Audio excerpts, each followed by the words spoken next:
करीब 100 साल पहले एक शहर में एक छोटे व्यापारी के ऊपर सूदखोर का काफी कर्जा बाकी था।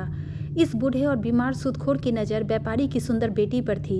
उसने व्यापारी के सामने प्रस्ताव रखा कि अगर वह बेटी की शादी उससे कर दे तो सारा कर्जा माफ हो जाएगा। स्वाभाविक है कि व्यापारी ने प्रस्ताव पर नाराजगी दिखाई। इस पर सूदखोर ने एक तरीका निकाला।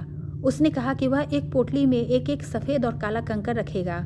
फिर व्यापारी की बेटी उसमें से एक कंकर निकालेगी। अगर कंकर काला निकला तो व्यापारी का कर्जा माफ हो जाएगा, लेकिन बेटी को सूदखोर से शादी करनी होगी। सफ़ेद कंकर निकला तो कर्जा तो माफ हो जाएगा, पर बेटी को सूदखोर से शादी नहीं करनी पड़ेगी। अगले दिन सूदखोर व्यापारी के बगीचे में पहुंचा, जहां कई काले और सफ़ेद कंकर थे। सूदखोर ने 2 कंकर उठाए और पोटली में डाल दिए। जब वह ऐसा कर रहा था तो बेटी ने देखा कि सूदखोर ने पोटली में 2 काले कंकर ही डाले।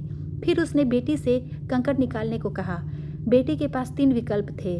पहला, पोटली में से कंकर निकालने से इनकार कर दे। दूसरा, दोनों कंकर निकालकर सूदखोर की पोल खोल दे। तीसरा, यह जानते हुए कि पोटली में दोनों काले कंकर है, कंकर चूरकर अपनी आज़ादी की कुर्बानी दे दे। आखिरकार बेटी ने पोटली में से कंकर निकाला और इससे पहले कि कोई देख ले, बाकी काले सफ़ेद कंकरों में उसे गिरा दिया।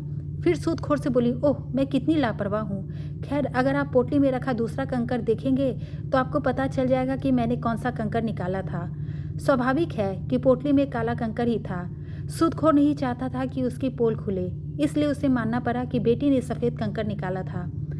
अंततः उसे व्यापारी का कर्जा माफ करना पड़ा और बेटी से शादी करने का विचार छोड़ना पड़ा। इस कहानी से यह सीख मिलती है कि मुसीबत कैसे भी हो, हमें हताश नहीं होना चाहिए।